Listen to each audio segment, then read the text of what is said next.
fuerte, fuerte.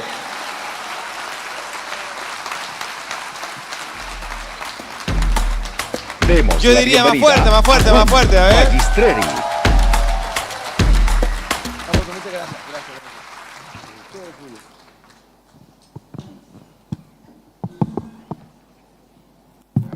Buenos días.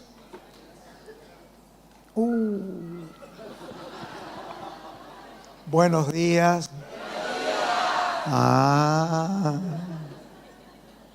Qué disfrute más grande, qué lindo. Gracias a Dios por este tiempo. Creo que estamos todos bien agradecidos, conmovidos. A mí me han pasado tantas cosas en estos 2 días en la Escuela del Nuevo Pacto en relación a las personas y que estoy altamente conmovido y agradecido a Dios de ver los testimonios, la expresión de cosas que tienen tantos años y que con el paso de los años, con un poco de paciencia, la palabra sí termina produciendo aquello por lo cual Dios la envía. Así que agradecidos a Dios, a todos ustedes. Aprovecho a despedirme ahora, porque después al último hay que despedirse rápido. Entonces comiencen a llorar ahora, así todo termina más rápido. ¿La van a pasar bien o van a estar serios? Se sabe que en Argentina los cordobeses decimos que el humor es cosa seria. Y hemos aprendido a creer de que si hay alguien que nunca se le hubiera ocurrido inventar el humor es al diablo. Como decían los viejos predicadores. El que ya tiene su hotel con vista al lago no lo va a disfrutar tanto, al lago del fuego me refiero. El humor nos pertenece para disfrutar el entendimiento. Algo nos pasa cuando la pasamos bien. Y si el humor puede ser usado en sus barandas y entender que el que está allí adelante también puede disfrutar del humor, es una manera de pasarla bien sin que eso compita con la espiritualidad. Así que todo eso es para que se sonría. En el año 2001 escribí un libro que no lo compraron ni mis amigos solidarios.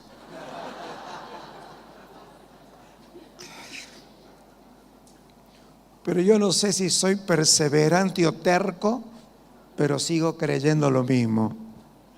Y la venta y la no venta del libro no va a determinar lo que creemos. En el año 2001 escribí un libro que se titulaba ¿Quién le soluciona el problema a Dios? Y en el libro, más que una doctrina, planteaba un tratado o una tesis, mientras que oía en aquellos años, 23 años atrás, cómo el Evangelio estaba cargado de mucho humanismo en su etapa temprana. Por eso creo que esta escuela del Nuevo Pacto debe de servir para que también en el Señor revisemos el Evangelio temprano, lo que nosotros conocemos como la obra evangelística, la evangelización. En el año 2001 observábamos, yo no, era una observación quizás de la vida misma. En aquellos años dije cosas que algunas veces enojaron en los ámbitos cristianos y quizás no fue prudente decirlo de esa manera, pero yo muchas veces dije Dios salvó al mundo alejándola de la iglesia.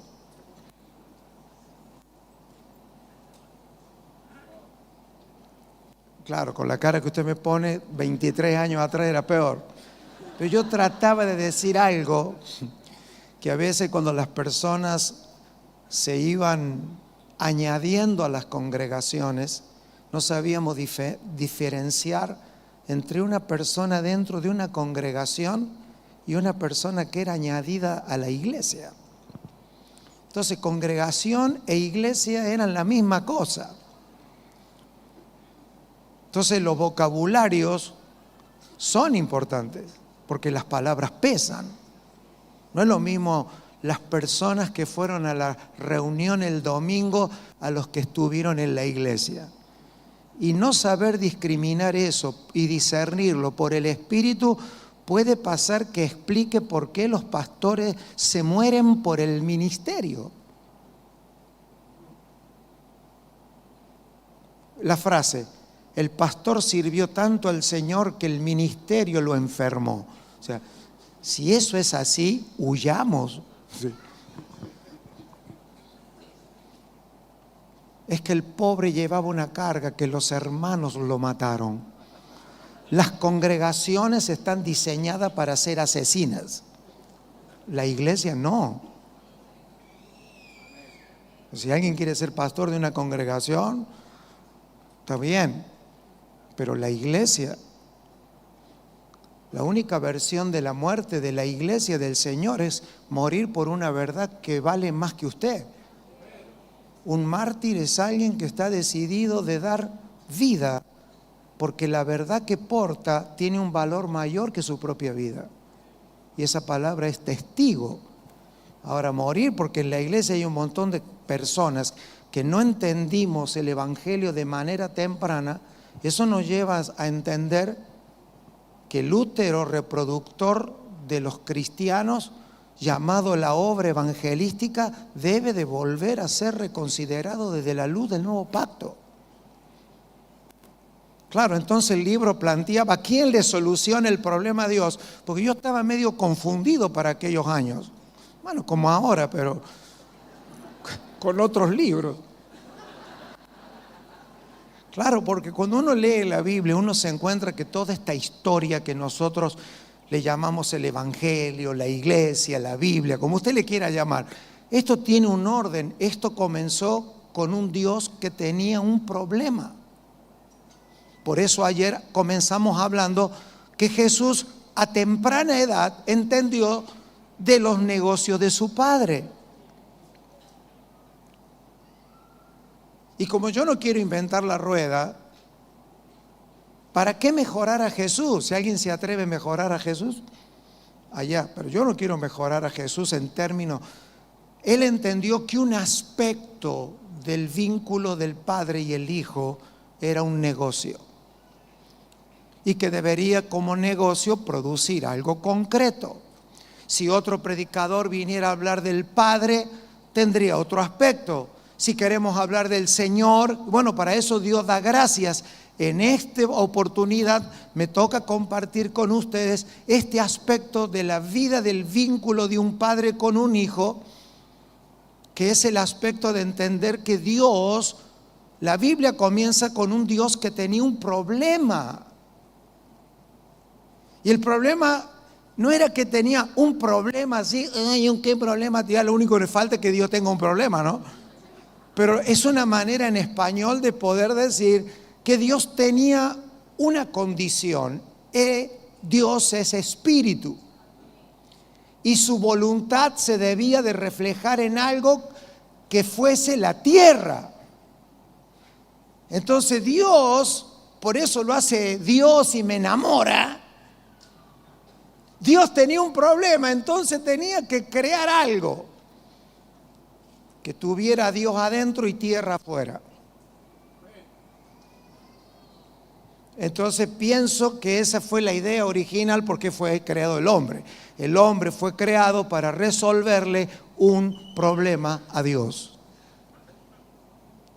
Dios tenía un problema y no decidió ser así nomás, ¿no? Bueno, soy Dios y lo hago. No, ahí donde está, donde el omnipotente hace que su propósito sea compartido con algo a lo que Él mismo se va a limitar. Si Dios quiere tocar ese púlpito, lo puede mover, como se dijo ayer, ¿no? Dios puede hacer levitar ese púlpito. El problema es que decidió no hacerlo levitar. Entonces, Dios, si quiere tocar ese púlpito, se pasa de largo, porque es espíritu. Entonces decidió hacer algo que lo pueda tomar y lo pueda mover. Entonces todo esto comenzó porque Dios decidió expresar su eterna voluntad en algo que fuese tierra, porque su propósito se trataría de manifestarlo en la tierra. Así que ayúdenme, suelten todo lo que tienen en sus manos. Todo. Porque no necesito, esto es escuela. Y no es si usted quiere, esto no es si usted quiere, lo tiene que hacer sí o sí. A ver, levanten sus manos, pongan sus manos así, ciérrenla. Así con puño cerrado. Diga, todo esto comenzó con un Dios con problemas y creó un hombre sin problemas, 0. Acá de la otra mano va a ser así como 1-0. El hombre no entiende este diseño y ahora tenemos un Dios con problemas y un hombre con problemas. ¿Sí? Vino la cruz y se suponía que todo volvería a su plan original. Dios en la cruz iba a poder solucionar su problema. En la cruz volvería a encontrar un cuerpo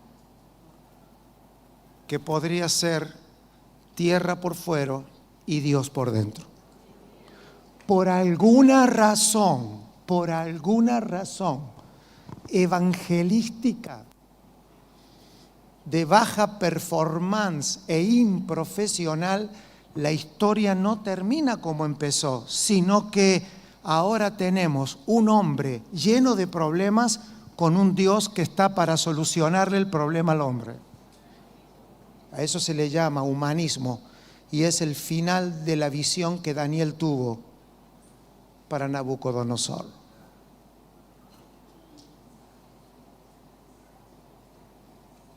Espero que Peniel quiera escribir la segunda versión de quién le soluciona. Así que ayude un poquito el que está a su lado, pregúntele, ¿tú eres parte de la solución o eres parte del problema?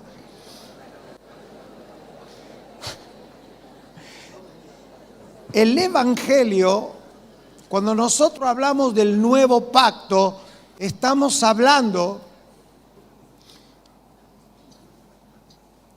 de que el nuevo pacto vuelve la posibilidad a Dios de ser conocido y que el hombre ocupe la razón de su creación.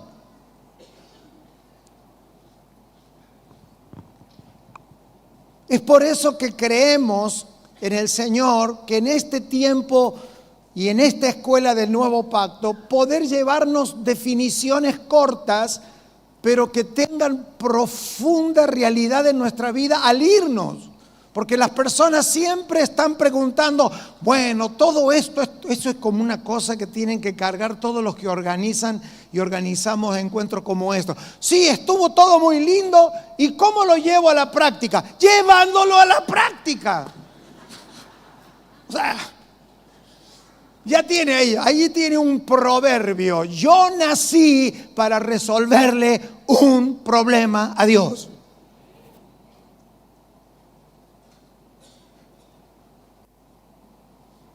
¿No parece violento eso? Sí, pero no sé cómo hacer para que reaccionemos de un evangelio. Por eso los ministerios evangelísticos de esta generación van a tener que rever. El evangelismo debe de volver a manos de profesionales. El hermanito ahí que está queriendo venir a la iglesia, mándelo a evangelizar, mándelo a evangelizar. Y ahí empiezan a venir a las congregaciones creyentes o personas que vienen del mundo con unas ideas de la fe que hay que rebautizarlo, no en agua, en ácido muriático, hasta que vuelvan a entender de qué. Le dijeron mal de qué se trataba esto. Esto no se trataba de que cuando todo fracasa, Cristo puede. No, Cristo puede antes de que fracase. Yo pasé toda mi vida teniendo éxito evangelístico en terapia intensiva. Nos encantaba hacer obra en los hospitales porque en terapia intensiva, y no quiero ironizar, dije un poco de humor santo si es que existe. Claro, cuando usted está con una persona y usted que no, a mí ya me desahució todo, ya no me visita mi papá, no me visita mi mamá, no me visita nadie, ya ni el médico me visita. Entonces, ¿usted quiere recibir a Cristo? ¡Claro! ¡Ah! Éxito, porque el éxito es aquello que usted cree que es éxito. Cuando una persona te decía, no estoy enfermo, no me hace falta problemas económicos, no tengo problema económico, ¿cómo está en la familia? Maravilloso, mejor que los matrimonios que tiene usted en la iglesia. Usted dice, ay, qué dura que es la gente. No, no es duro, la gente está equivocado el mensaje, estamos evangelizando mal. Y después de 20 años decimos, no hubiera sido bueno que este nunca viniera. Porque nació mal parido. Ya para apenas ya las personas tienen un entendimiento de la salvación. Hay que decirle, mire que esto no se trata de su problema. Entonces se trata de que Dios tiene un negocio, y si Dios lo salvó a usted con precio, y aunque le suene duro lo que le voy a decir, esto es un frío negocio.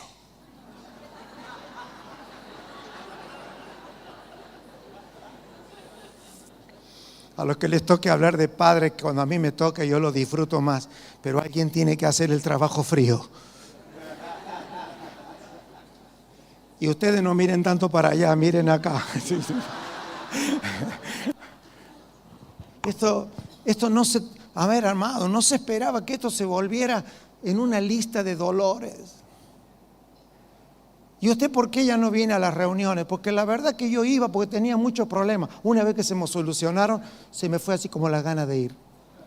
Claro, ¿cómo no se va a ir el hermanito el día domingo? Una vez que compró un auto, ahora tiene la cosa para pescar. Usted, mientras que usted el día domingo va al culto a las 9 de la mañana, el tipo se está yendo a pescar mientras que usted va a adorar al Señor. Y la pregunta no es por qué se va a pescar. El problema es a dónde nos equivocamos, que ahora que está bien y se puede ir a pescar, no viene a la reunión. Porque eso es lo que le dijimos.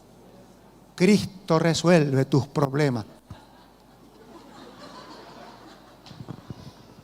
Solo esto era para marcar mis frustraciones de no haber vendido el libro.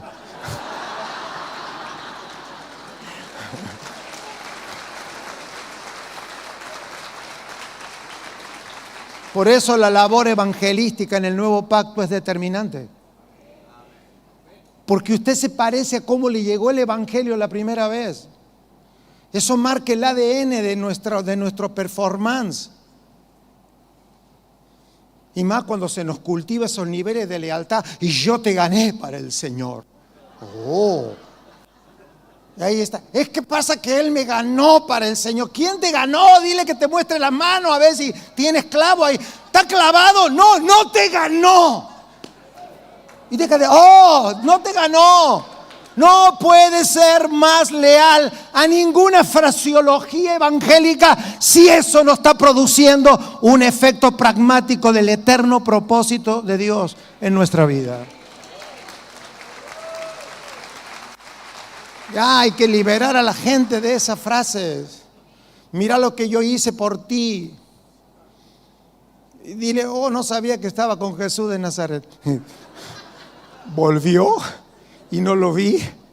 Claro, amados, esto parece humor, pero es con dolor con el que lo compartimos, porque esto es lo que anula. Es por eso que cuando hablamos del nuevo pacto, ayer hablábamos de apreciar el pacto eterno, porque el pacto eterno, como nosotros ayer también hemos oído tantas riquezas, y para no hacer llover sobre mojado, cuando vuelva a oír todo lo que ya se dijo, esto va a tener sentido. El pacto eterno es el pacto que Dios hizo en sí mismo. Ya está eso. Claro. Ahora, el nuevo pacto es la porción del pacto eterno que penetró el tiempo en competencia mayor, no competencia de choque, sino en competencia, es más competente que el antiguo. Porque en el pacto eterno Dios comenzó a dispensar esa acción de penetrar en el mundo a través del tiempo. Anote esto, mientras que una palabra de Dios está en estado eterno, no tiene fecha de vencimiento. Cuando una palabra está en la boca de Dios y nunca penetró el tiempo, no tiene fecha de vencimiento. Pero cuando la palabra de Dios se mete en el tiempo, viene con fecha de vencimiento.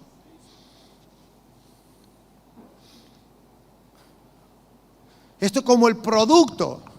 Mientras que usted tiene la papa sembrada en la tierra, mientras que usted tiene la naranja puesta en el árbol, ahí está, va a estar viva, va a estar en un proceso de madurez y de preservación. En el momento que usted corta la fruta del árbol, la fruta comienza por un proceso.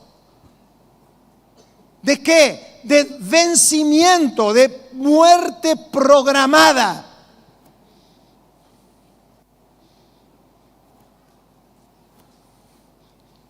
Cuando usted lee la Biblia y empieza a encontrar los pactos con los que Dios entró en el hombre, usted va a encontrar algo. Esos pactos venían con fecha de vencimiento. Por eso era el pacto de Dios con Adán. Por eso el pacto palestino, por eso el pacto con David, por eso el pacto, porque al salir de la boca de Dios y tocar el cronos y al tocar el tiempo, esos pactos tenían fecha de vencimiento. A eso se le llama, a esa fecha de vencimiento, lo antiguo. Es decir, que vino con fecha de vencimiento, cumplió una labor en el tiempo y se tiene que dar por caduco porque salió con fecha de vencimiento.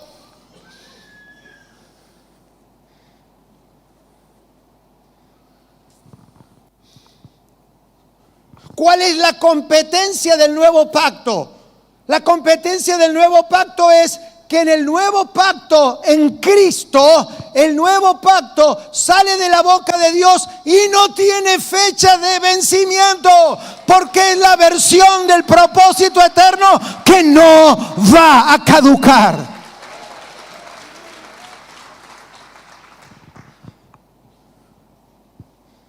El escritor a los hebreos se va a encargar durante toda su carta, y espero poder tener el tiempo de concentrar palabras que siempre van a ser limitadas.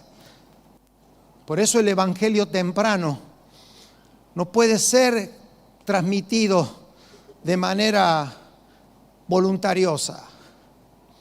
Bueno, usted invite gente a la congregación.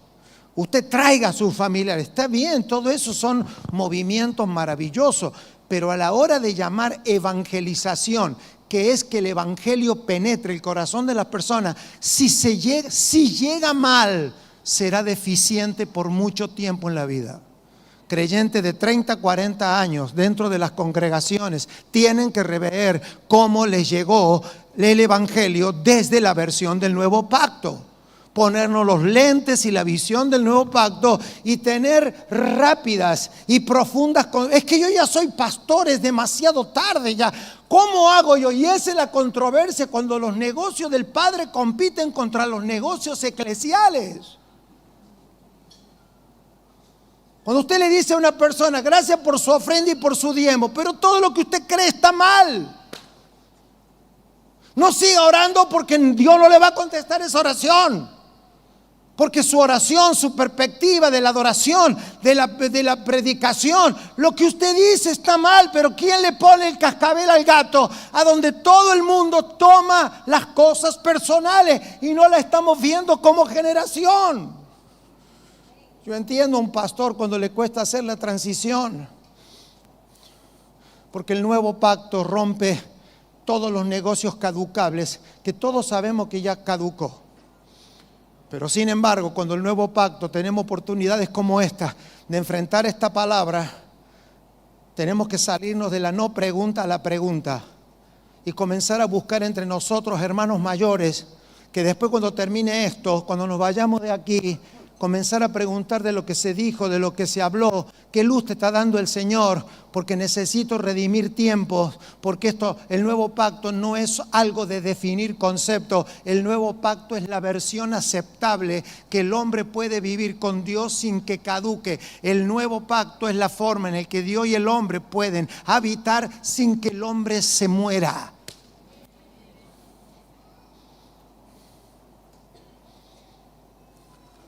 Ahora, este valor del que hablábamos ayer, y por eso intencionalmente antes de seguir nos quedamos, la importancia de entender el pacto eterno, la vida eterna, ponerle valor nominal hasta llegar a decir, bueno, ¿cuál es el valor nominal del nuevo pacto? Para que yo le dé un valor y que cuando en una reunión suene un nuevo pacto, no se me ocurra decir, esto yo ya lo sé. No, nuevo pacto es una dinámica que no vence, no tiene vencimiento. La palabra viejo pacto no tiene que ver con algo malo, sino que venció y venció con quienes lo absorbieron. Tuvo vencimiento por consumición. Pero cuando Jesús dijo consumado es, significa yo consumí la consumición. Esta vida que va a salir de este pacto va a ser hasta que alguna generación le lleve 20, 30 siglos, pueda entender la envergadura de este pacto que no se vence. Y hay características porque este pacto no se vence, porque tiene que producir personas sin vencimiento. El nuevo pacto produce hijos que no se vencen, produce ministros que no se vencen, producen iglesia que no se vencen, que no se envejecen. El nuevo pacto es la actividad misma del sacrificio del Señor actuando en nosotros sin vencimiento.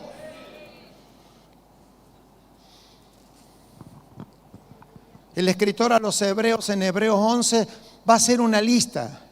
Yo lamento mucho que ahí el número 12, entre Hebreos 11 y 12, tienen un problema. Porque el escritor a los Hebreos, en Hebreos 11, está haciendo una lista de hombres de fe.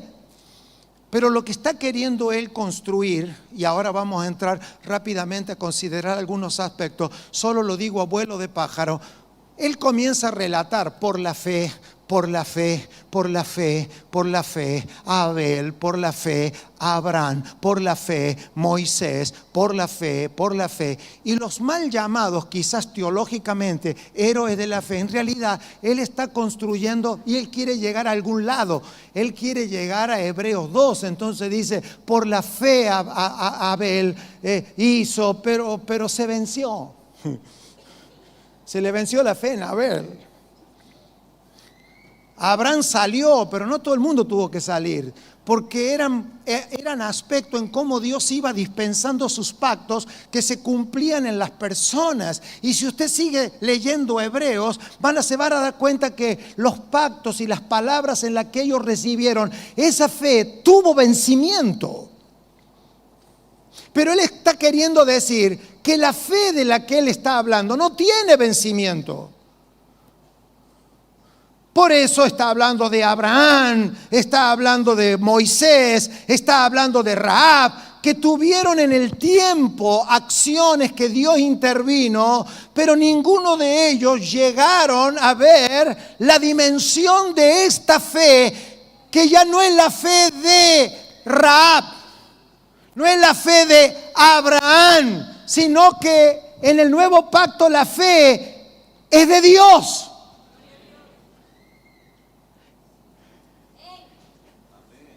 Y no vence en el último milagro. No, yo tuve fe hace 3 años atrás, me curé. ¿Y por qué no te puedes curar ahora? Porque se venció esa fe. Porque está basada en un pacto no encuadrado. Si una vez funcionó, puede funcionar siempre. Porque la fe que viene de Dios no vence. No es que tiene que tener fe para cada cosa de la vida. Es fe. Porque fe y Dios es lo mismo. Fe es Dios impartido, sin vencimiento. No, yo tengo fe, yo fui salvo, pero de ahí en más todo me ha ido mal. Anda a buscar el que te evangelizó y pásale una factura. Oiga, usted, ganador de almas, ¿está seguro que me ganó? Porque ando medio perdido.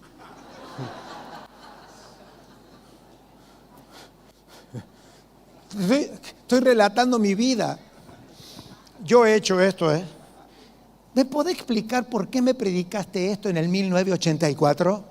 ¿Yo? Sí, tú. Pero sin bronca, Todo bien, como dicen ahora. Todo bien. Pero eso está mal. Porque si esto se solucionaba en una campaña, Cristo lo puede todo. Y listo, así, tipo Twitter. Ya Twitter, los evangelistas ya eran tuiteros. Un pensamiento que lo dice todo, pero nadie sabe lo que quiso decir. Y a su nombre, gloria. ¿Y quién viene pronto? El Señor. Todos pensamientos aislados. Pablo dice, cuando yo era niño, hablaba como niño. ¿Cómo hablan los niños? Palabras aisladas.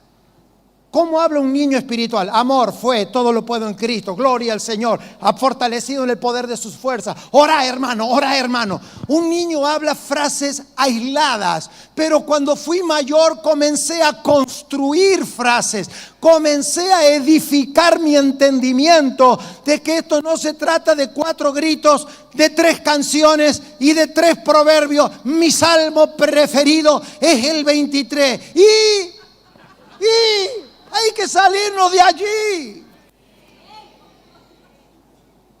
Tenemos que salirnos de allí. El nuevo pacto es una fe sin vencimiento. ¿Sabe lo que es el fruto del Espíritu? Que toda la expresión del fruto del Espíritu no vence. No sabe cómo yo antes amaba a las personas. Ahora ya como con todo lo que he visto en la iglesia, es como que yo ahora, cualquier parecido con la vida real. Usted no sabe cómo yo apenas me convertí, hermano. Cómo yo predicaba, hermano. Ahora como, yo se lo voy a decir en griego. Se venció la fe porque esa fe nació en un pacto que caducó. Sería insoportable tener a Moisés en la iglesia si no se convierte en el nuevo pacto.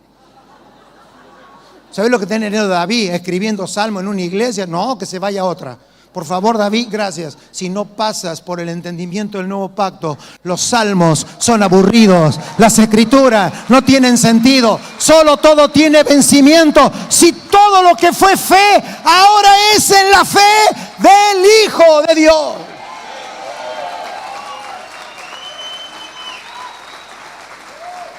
Claro, entonces, personas como yo que estamos en una profunda, pido perdón, discúlpeme, no queremos que eso suceda con los nuevos ministros del nuevo pacto. Claro, ya para la suma de cómo no se hace, pídame una entrevista, le va a costar carísimo, pero lo único que va a oír de mí muchas veces, no haga eso porque yo ya estuve ahí. ¿Sabe lo que es agarrarlo a Abraham y predicarlo a Abraham? 24 mensajes de Abraham. Y después que termina Hebreos 11 dice, puesto los ojos en Jesús. Y entonces, ¿para qué la otra lista? Para decirte que los otros caducaron, que solo es la fe en Jesús. Es la fe en Jesús. Es una escalada. Miren, Rahab le sirvió para ese día. Miren a Abraham para llegar allí. Pero todos ellos fueron salvos porque ellos eran conscientes que tenían una fe caduca. Pero en el nuevo pacto tenemos una fe eterna que cumplirá aquello para lo que Dios nos ha enviado. Los débiles en la fe, ¿qué es? Vamos a poner en nombre y apellido. Es que como me levanté medio débil en la fe. Se venció. Viejo, se te venció. Así que renová la licencia. Así como la renovación del carnet de conducir. Se vence. Pastor, cuando nosotros empezamos a encontrar que no le encontramos la vuelta a la vida ministerial, ¿y ahora qué hago? No, el libro nuevo que salió no es la solución. Ver que están haciendo otro por YouTube para traer gloria, no es el camino. Amados, si la fe se venció, es el pacto que determina la renovación del entendimiento de su voluntad.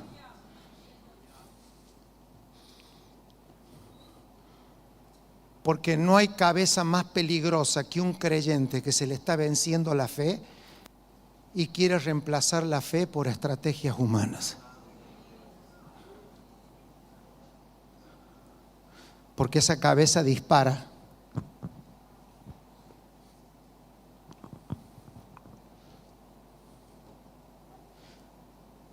urbanismo dañó la evangelización en los últimos 70 años de lo que yo puedo dar testimonio. Esto comenzó con un Dios con problemas y nos encargamos de decir que Dios resuelve los problemas. En una etapa primaria, primer día, segundo día, bárbaro, pero en algún momento las personas hay que hacerlo encontrar de qué se trata esto. Y a eso llamarle que Dios está buscando un cuerpo, rápidamente, sin entrar en especulación, y la gente entenderá. Cuando un pastor dice, es que yo no sé si la gente va a entender, lo que tienes ahí es una persona temerosa que está subestimando la inteligencia que ya la gente tiene en sí misma. Es que yo no sé si la iglesia está lista para el cambio. ¡Sí! Si hay iglesia, sí. Nada más que los hermanos no saben cómo decírselo. Dele, pastor, dele duro. Pastores, le voy a poner en voz lo que los hermanos dicen. Sí. Sí. ¿Va a entender? No. ¿Seguimos adelante? Sí. Esto no se trata de que usted lo entienda. Eso se trata de obedecer a la voz del Espíritu que está en nosotros.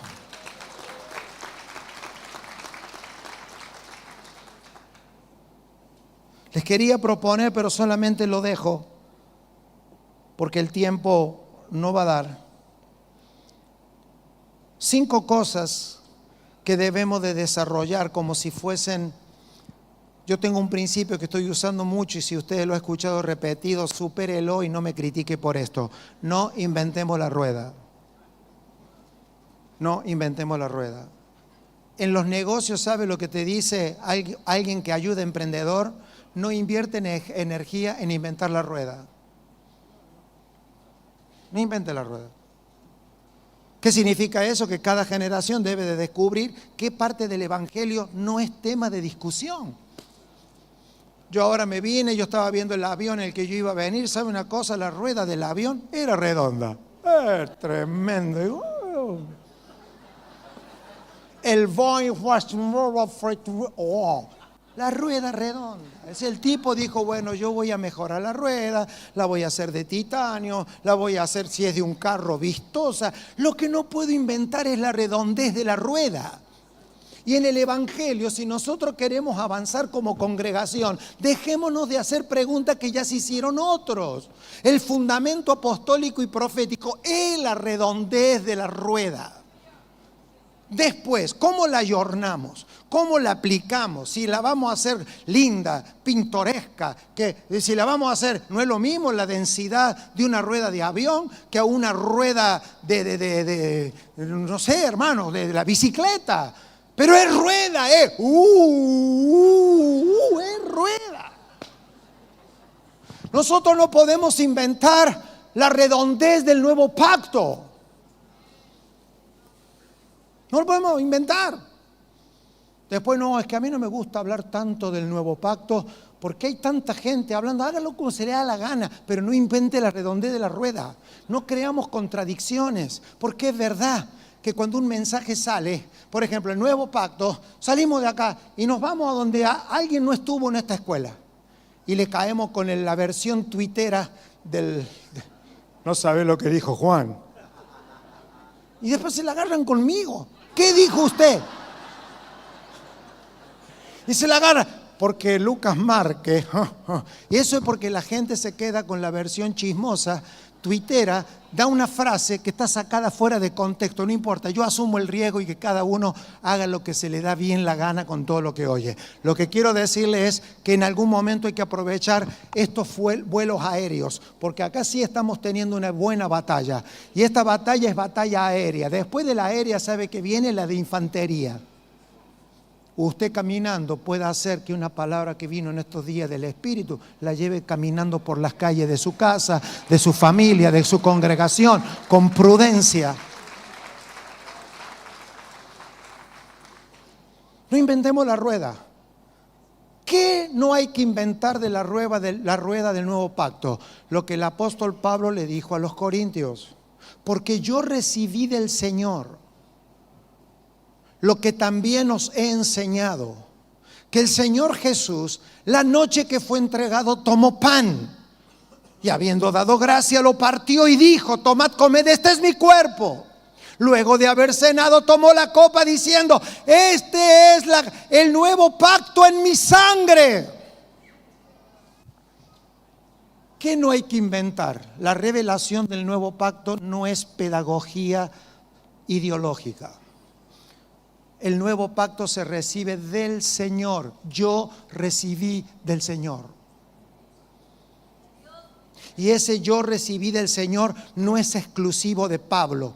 Todas personas que anhelan en su espíritu operar en una fe que no venza, tienen que interactuar en el espíritu, orando al Señor claramente: yo quiero recibir de ti. Quiero recibir por tu espíritu. Gracias por Juan. Gracias por la escuela del nuevo pacto. Gracias, Señor, si algún hermano. Pero nosotros como predicadores solo podemos despertar el menú del restaurante. Pero a la comida que trae sustancia la trae Dios de su cocina. Nosotros somos el menú para que tenga hambre. Pero es la actividad del Espíritu la que hace que la comida venga. No vamos a operar en el nuevo pacto por un curso de nuevo pacto. Los cursos, las enseñanzas, la predicación es llamar a celo al Espíritu. Pero una vez que tú leíste el menú, ahora que venga la comida, porque el nuevo pacto es una comida. No es el menú.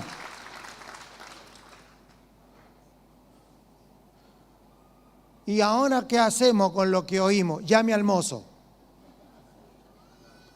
Oiga, todo llamamiento se hace 2 veces. Usted al venir acá llamó al mozo. Ahora dígale: ¿y la comida para cuándo? Esa se la pide al Señor. Porque yo recibí del Señor. Ahora, Pablo podría haber oído sobre este mismo hecho relatado por algunos de los apóstoles que tuvieron en la última cena. Pero él dice que no importa cómo lo recibió, si fue por relato, si el Señor se le apareció. Pero Pablo no dice: yo oí en la escuela del nuevo pacto. No existe. Yo recibí. La palabra recibir es: yo fui y se me bajó información que mi cabeza no podía retener. Yo recibí el nuevo pacto, la redondez del nuevo pacto. No es que usted ahora sigue esto, así se desprestigia la verdad. Esto del nuevo pacto, esto de la verdad presente, y empieza a caer en boca de ignorantes que sin el mensaje profesional. ¿Qué significa cuando yo me refiero a que el evangelio tiene que volver en boca de profesionales? Me refiero a personas que puedan certificar que lo que están hablando no es porque oyeron en la escuela el nuevo pacto. Un profesional en la fe no es alguien que dice bien lo que otro dijo, sino es alguien que puede desarrollar por vida lo que el Espíritu le ha mostrado, porque lo que el Espíritu te mostró es lo que te va a dar fuerza para que resista las próximas oposiciones. Porque si es verdad, tiene que haber mártires. Si no hay mártires, no hay verdad. Bueno, por favor, quiero que anote eso.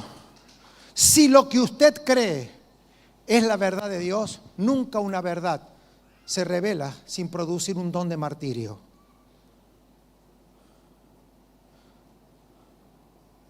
Acabo de tener una reunión y quizás estén oyendo esto, pero lo que voy a decir es verdad en el Señor.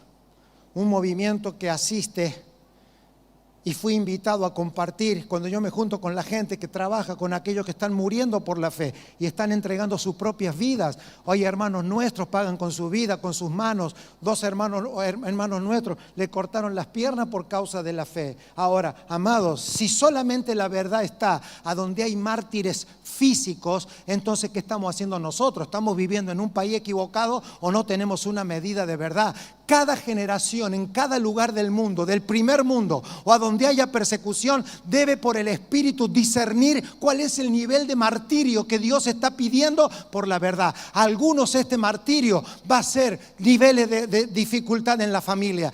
Para algunos este martirio va a ser morir, como se nos dijo ayer, a cosas legítimas. Martirio no tiene que ser alguien que solamente le cortan la cabeza, porque a los mártires no los producen los políticos, a los mártires los produce la verdad.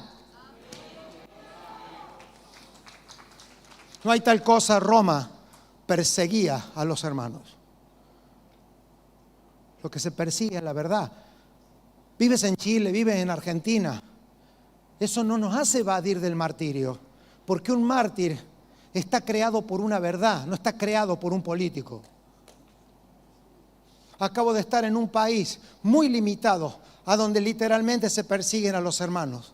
Cuando yo llegué a ese país por primera vez, toda la política de ese país estuvo a nuestro favor. ¿Sabe quiénes se opusieron? La bola de religiosos que están metidos en las iglesias, estorbando de adentro y de afuera la verdad de Cristo. ¿Atados por qué? Porque en un cartelito salió apóstol y nosotros no creemos en los apóstoles. Cuando yo oí eso a la salida del aeropuerto, yo me di cuenta, mis amados, y ruego al Señor que si esto va a llegar como una medida de amor y no de venganza, yo entiendo la condición de las personas, de las iglesias y de las naciones, cuando no entendemos que no hay una escuela para mártires, como tampoco hay una escuela para héroes. A los héroes y a los mártires no los crean ni los pastores ni los seminarios bíblicos. Si usted ha sido depositario de 1 kilo de verdad, tendrá que tener del otro lado 1 kilo de martirio, porque la verdad le va a pedir algo que es más grande que algo que usted tiene.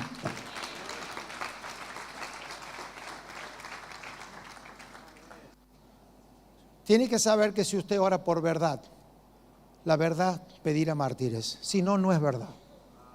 Si no, no es verdad. Por eso creo en el valor de las palabras, el valor.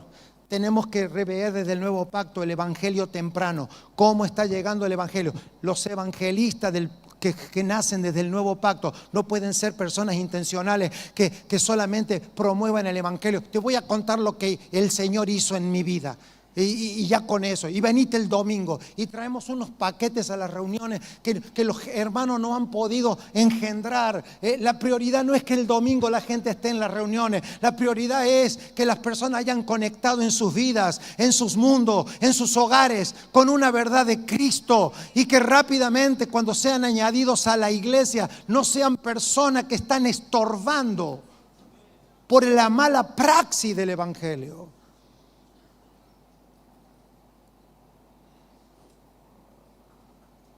Y quienes sienten que esta gracia evangelística opera en sus vidas, ellos llevan el esperma con toda la información. Ellos son los que llevan la semilla.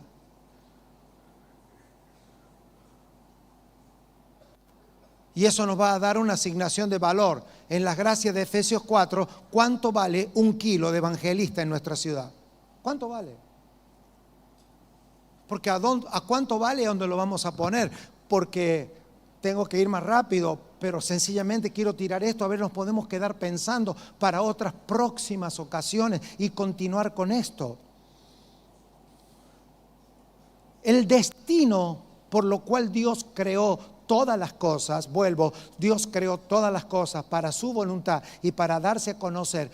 Tiene algo que es donde yo creo que es la médula. Esto puede ser mejorable, siempre lo digo, corregible. El evangelio está pensado y diseñado como un mecanismo celestial de perfección. Anótelo allí.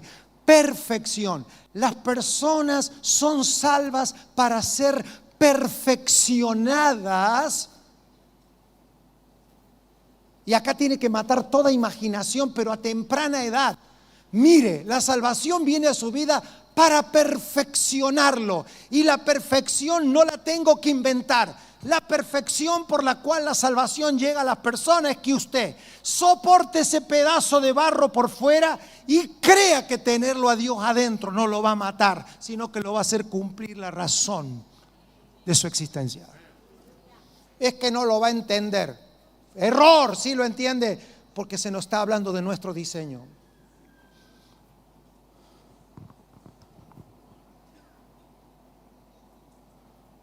Claro que las personas van a conectar con la fe por sus propios dolores y miserias. ¿Quién no? ¿Sabe por qué mi casa y mi familia llegaron al Señor?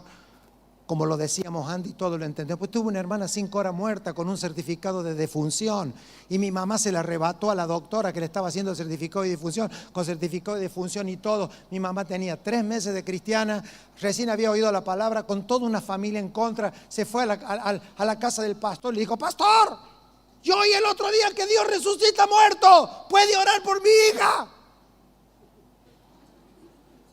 Ese no es el momento para predicarle a mi mamá del nuevo pacto. Ese es el momento de lo que hizo el pastor. ¿Qué hizo el pastor? Se puso cuadriculado. A mi mamá le decían nena. Nena, ¿qué voy a hacer con esta muerta acá? Certificado de función. Vamos a tener problemas. ¡Ore! ¡Ore, hermano Alejandro! ¡Ore! Es todo lo que ella había oído. Así la habían evangelizado. El pastor oró y mi hermana resucitó.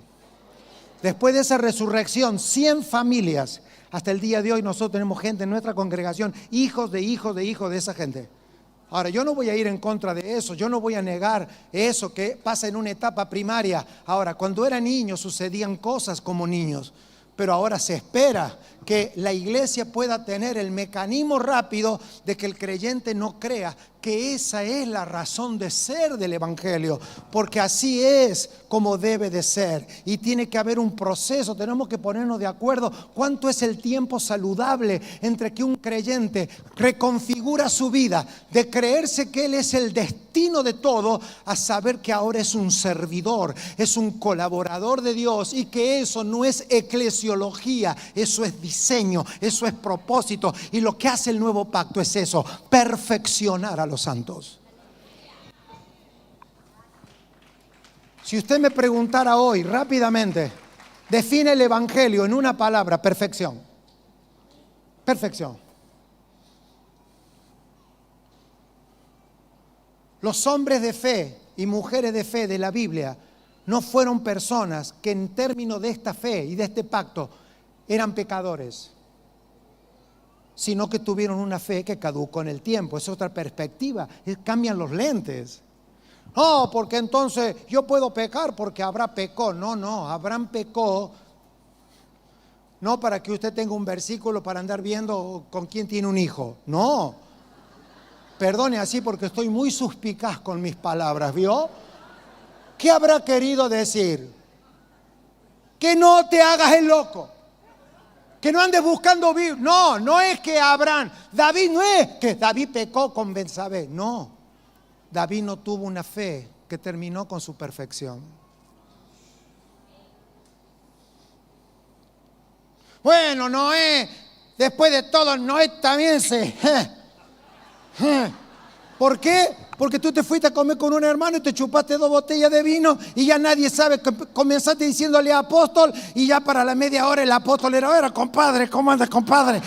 Porque Noé se chupó un vino. No, porque ahí es donde la libertad que tenemos en Cristo se convierte en un libertinaje, y lo que cambia libertad del libertinaje es la fe.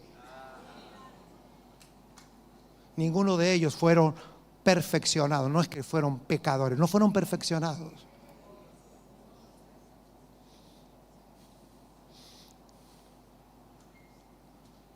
Ahora, es interesante que el diseño de perfección de Dios está sujeto a algo extraordinario, y esta es la gloria del nuevo pacto. La gloria del nuevo pacto es, todo lo que en usted no es realidad, no es porque Dios no te ama, es porque te falta 1 kilo de perfección. Entonces ya cambia.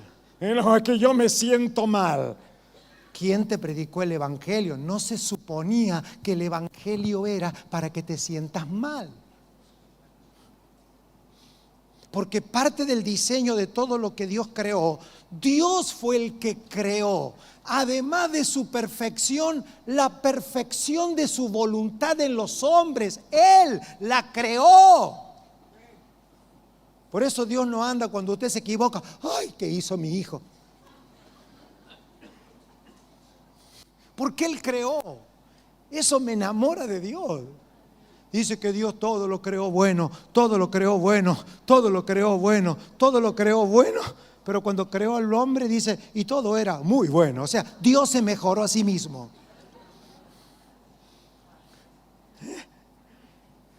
Y eso lo hace Dios. Eso lo hace Dios.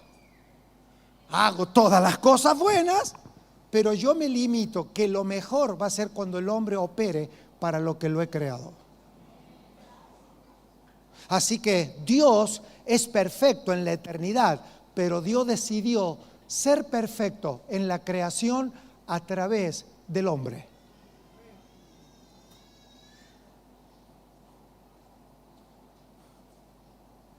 Y entonces allí comienza toda la lista de lo que significa ser perfecto en Dios. Y toda la Biblia está escrita no para mostrar el pecado del hombre. Si usted es un religioso recalcitrante de eso que ya echan olor, entonces vamos a estar, ¿y viste el pecado que cometió el hermano en la iglesia? ¿Y viste el pecado? ¿Qué diferencia es? Porque el amor nunca puede ser desarrollado salvo en Dios basado en el pecado. Nosotros desarrollamos amor al prójimo basado en la perfección y en la gracia, no en el error de las personas, porque ese es el fundamento del nuevo pacto. Usted imagínese, si a este mensaje usted lo empezó a enumerar, mira lo que dijo Juan, seguramente que en una hora hablando hemos dicho 20 cosas que a usted no le gustó. Ahora, mire si usted al final le dice, es como que le faltó un poquito de perfección. Qué ánimo diferente ver a los hombres y mujeres bíblicos desde sus pecados y verlos dentro de su pacto, cómo los pactos en los que ellos vivían caducaban. Por eso Dios, cuando le dijo a Moisés, ve con la vara, libera a Israel, fue con la vara y no liberó a Israel. Pienso en la reunión, Dios y Moisés. Y Moisés, ¿cómo te fue con la vara? Unos cultos, no sabes, así los tengo a todos. ¿Cómo están en Egipto? Todos asustados. ¿Y el pueblo está libre? No. Bueno, entonces vamos a hacer una cosa, guarda tu vara y mandarlos a todos a comer un cordero, porque un asado puede resolver lo que tu vara no resolvió, y Dios cambió. Siempre esto se trata de que Dios revele una comida. Porque yo recibí del Señor, no todos los mandan, yo recibí del Señor que la última noche el Señor que se tenía que ir, me quedan 3 minutos. Yo recibí del Señor que la última reunión que el Señor estuvo con los discípulos, no sabe cómo estaba así. ¿A quién le dejo la tesorería, no? Pedro, encárgate de la evangelización. No hizo ninguna reunión organizativa. Le dijo, muchachos, ustedes van a saber qué hacer si comen. La inteligencia de ustedes va a estar en este nuevo pacto. Cuando me coman, irán todas las órdenes, porque el nuevo pacto se trata de que las leyes ahora van a estar en sus corazones. Sabrán qué hacer en el momento correcto. Ya se los dije, nada más que ustedes son sordos. Cuando tengan que hablar, van a saber qué decir. Cuando tengan una situación que no saben qué hacer, habrá inteligencia, porque la gloria del nuevo pacto es que todo lo que necesitas no está en tu cabeza, está en tu espíritu. Fue habilitado el espíritu humano para que Dios vuelva al hombre y la tierra lo pueda ejecutar.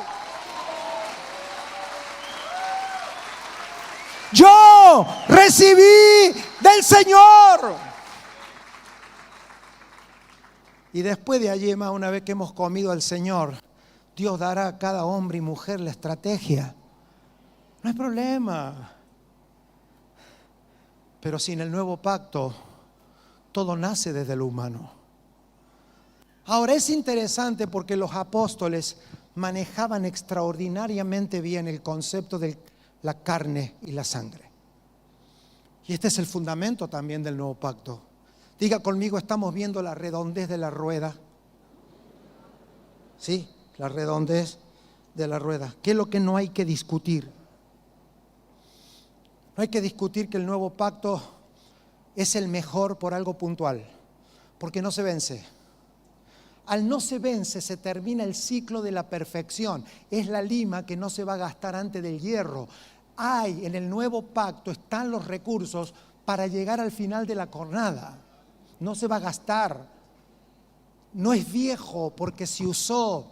No puede ser la fe de Abraham solamente porque ya se usó, porque no es que estaba mal, sino que toda esa fe las que hoy permanecen y pertenecen a las Escrituras, es porque toda esta fe estaban tomadas a cuenta.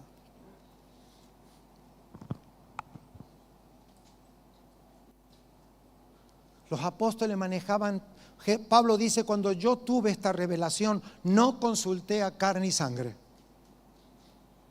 ¿Qué significaba que no consultó a carne y sangre? No fue a escuchar la versión carnal y sanguínea de nadie que tenía la versión de Jesús cuando estaba en el cuerpo. Al día de hoy, ¿qué diríamos? Que cuando Dios te empiece a revelar el nuevo pacto, no trate de contagiarlo ni de pelearte por esto como si fueses el típico evangélico que crees que sabe más que otro. Porque esto es del Señor. Es por gracia, no es por mérito, pero es del Señor. Pablo dice, yo recibí del Señor. Por eso que cuando fui a Jerusalén a hablar con los apóstoles, no tuvimos ningún problema, la reunión fue agradable porque estábamos de acuerdo que lo que yo recibí del Señor era la misma foto que ellos tenían que había pasado la última cena. Y ahí es a donde todo se une, de donde todo se desune. Tiene nada que ver con la canción, con la doctrina, qué piensa del bautismo, qué piensa del bautismo en lengua. Si usted se divide y usted se pelea por eso, yo dudo el que ha nacido de nuevo. Porque el que ha nacido de nuevo y del Espíritu no discute la redondez de la rueda. Podemos estar juntos. Dice Pedro con Pablo, tuvimos claro al finalizar la reunión, ¿qué hicimos? Nos saludamos, nos dimos la derecha. Porque estábamos de acuerdo en qué? En que el Señor nos dio el nuevo pacto. En eso estábamos de acuerdo. Pero Pedro tiene una tendencia a los de la circuncisión y el Señor a mí me llamó a la incircuncisión. Pero nunca creamos un cisma en el cuerpo. ¿Por qué? Porque si el fundamento de nuestra vida es el nuevo pacto revelado a tu espíritu y no leído en un libro, tú ya mataste allí todas las rebeliones. Allí se mataron todas las peleas. Allí es en el nuevo pacto donde tú entiendes que la ofensa es una decisión de tu corazón.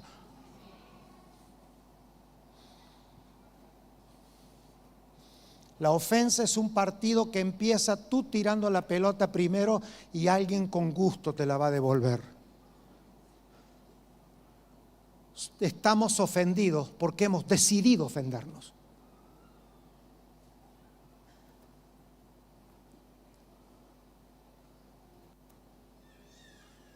Este es el nuevo pacto en mi sangre. Ahora, termino, si me puede acompañar el teclado con esa hermosa canción que cantábamos al final, y si no, no importa, termino. Amados, este es el nuevo pacto en mi sangre. ¿De dónde sacó Pablo la expresión a los efesios? Porque no tenemos lucha contra carne y sangre. Vio que Pablo en Efesios, hasta que llega al capítulo 6, ¿qué dice? Porque no tenemos lucha contra carne y sangre, sino contra. Ese pasaje es el núcleo del nuevo pacto. ¿Por qué nosotros no tenemos lucha contra carne y sangre? Porque fue en la carne y en la sangre a donde Cristo ya ganó una parte del menú de nuestra vida en la tierra. ¿Por qué nosotros no tenemos lucha contra carne y sangre? Porque a esa lucha de carne y sangre ya la conquistó el Señor. Si no, dígale que está a su lado, a esto no lo incluye el menú. Así que todos los creyentes, por la revelación del nuevo pacto a nuestro espíritu, debemos de pasarnos la vida. ¿Qué cosas se conquistaron y qué luchas se ganaron? Voy a dar una percepción. Ignore, no, por favor. Mejórela, atáquela, pero no la ignore. Creo que no hemos navegado ni por la superficie de lo que incluye el menú de la salvación en la revelación del nuevo pacto.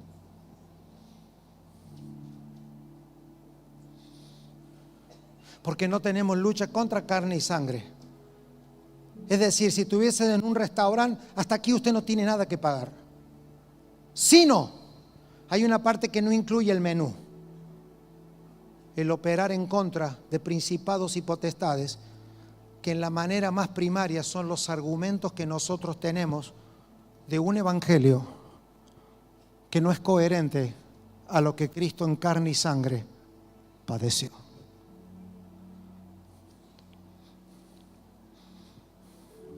Porque todo, mire, todo el evangelio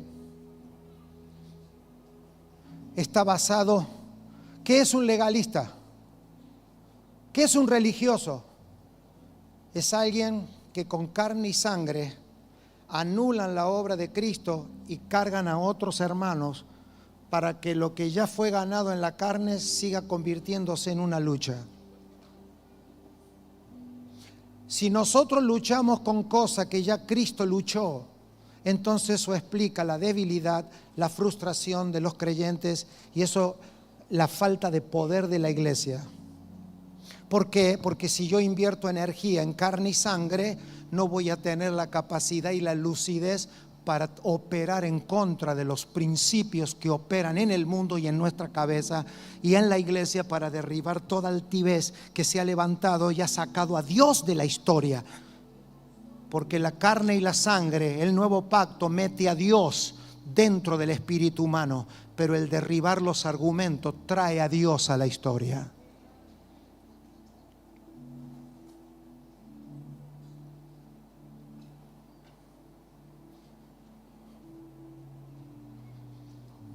Las iglesias en las cartas apostólicas se las clasifica de dos formas: las iglesias ocasionales y las iglesias no ocasionales.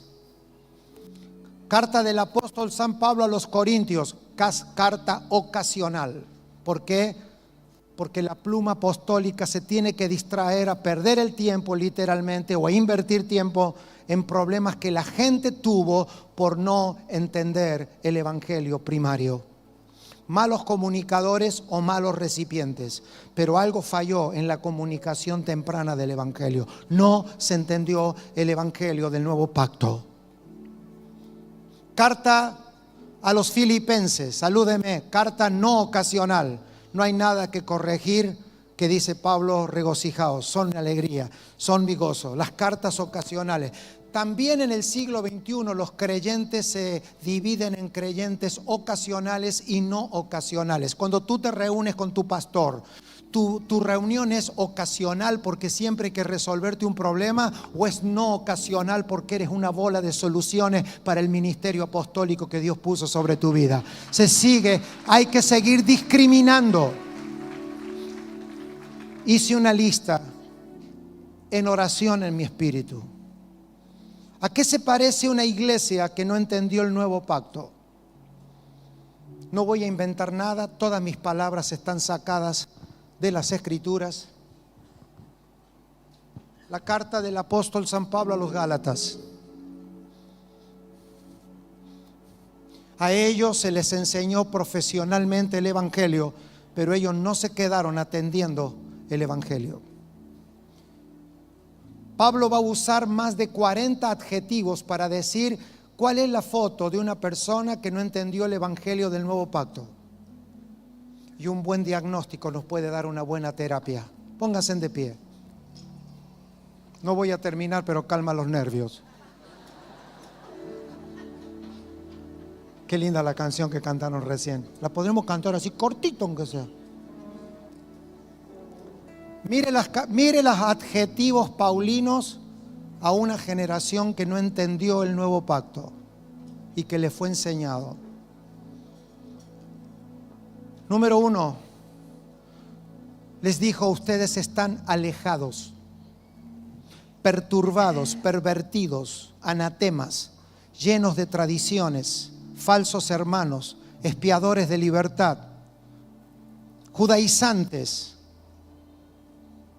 desechadores de la gracia, insensatos, necios, carnales, hombres bajo maldición cuando debieron ser libres, gente sin fe, niños, esclavos, rudimentarios, débiles, esclavizados, guardadores de días. Eran buena gente al comienzo y se volvieron en malas personas. Se convirtieron en hijos de la esclava, hijos de la carne, se congraciaron con la generación actual cuando había una que era eterna.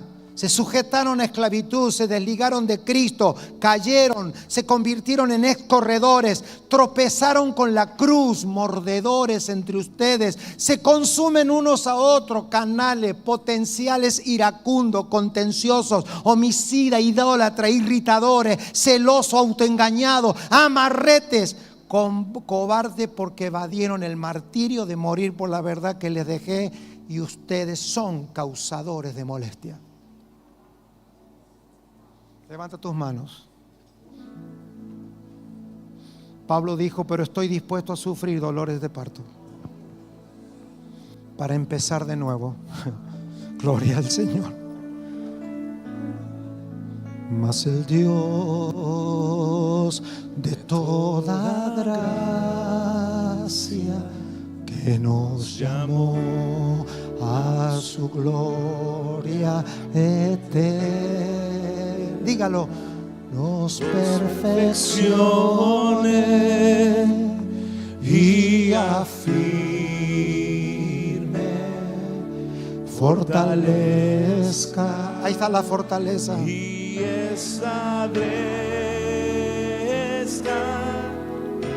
a Él sea la gloria. Sí, Señor. A Él sea el imperio por los siglos